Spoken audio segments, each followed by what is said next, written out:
Have you ever noticed how a small moment can change your entire day?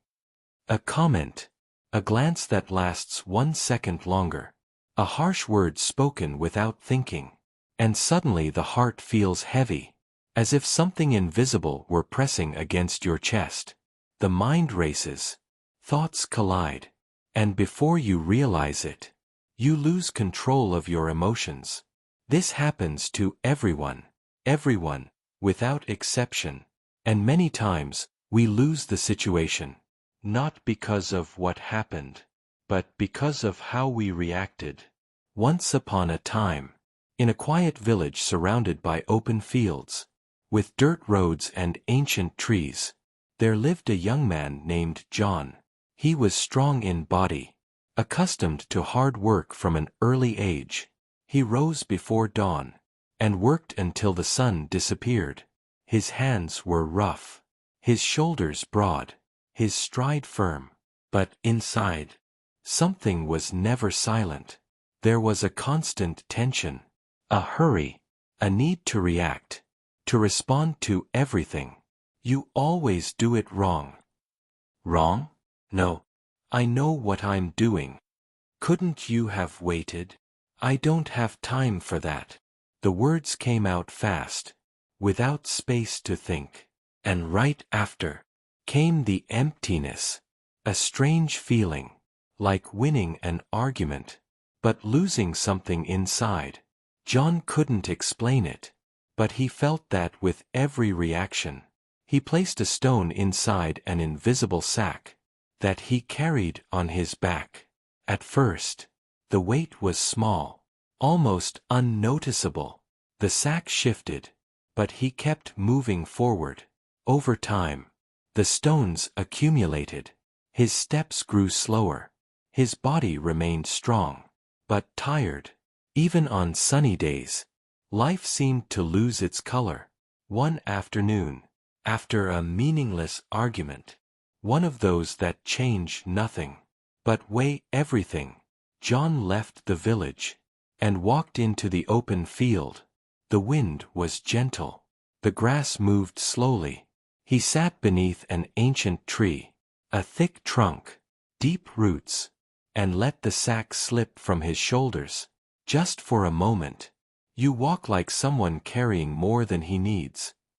The voice was calm, without judgment. John turned around. Behind him stood an old man.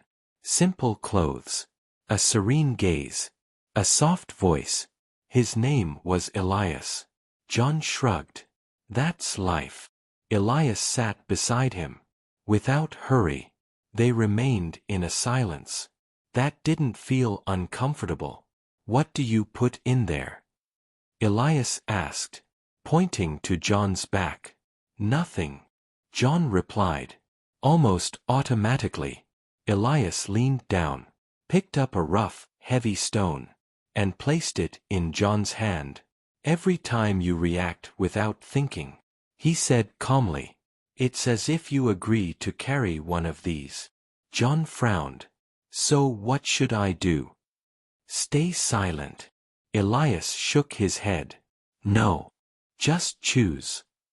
In the days that followed, John began to meet Elias often, sometimes in the fields, sometimes helping someone, always quietly. One morning, a man harshly criticized Elias's work. John waited for a response. It never came. Elias kept working. Later, John asked, didn't that bother you? Elias picked up a stone, held it for a moment, and placed it beside another. It bothered me, but I didn't take it with me. Little by little, John began to feel the weight. Before reacting, he didn't always manage to stop. Sometimes he responded, and the sack grew heavier. Other times, he breathed, waited 2, 3 seconds, and nothing exploded. Time passed. The sky seemed bluer, not because it had changed, but because John could look up, without so much weight on his shoulders. Until one morning, John returned to the field. The sun was still low, dew covering the grass. He sat beneath the tree. He waited. The wind passed through the leaves. But Elias didn't come. John stayed longer than usual. When he stood up, he noticed something on the ground. The cloth sack. He knelt, opened it. Inside, only one stone. John held the stone, felt its simple, real weight, and remembered Elias's words. Sometimes we carry one, but we don't need to carry them all. John placed the stone at the foot of the tree. The sack was empty. There was no sadness, no surprise, only understanding. He took a deep breath and walked back down the path. Days passed. John returned to his routine, to work, to the village. But he began to observe more. Not words, but weights. Without announcing it, without asking permission, he opened a small space, a simple house near the fields, a door that was almost never closed. It had no name, no explanation. People came and sat. They kept silent. Some spoke. Others just breathed. John didn't teach. He didn't correct. Sometimes he placed a stone on the table. Other times, an empty sack, and left it there. Over time, people understood.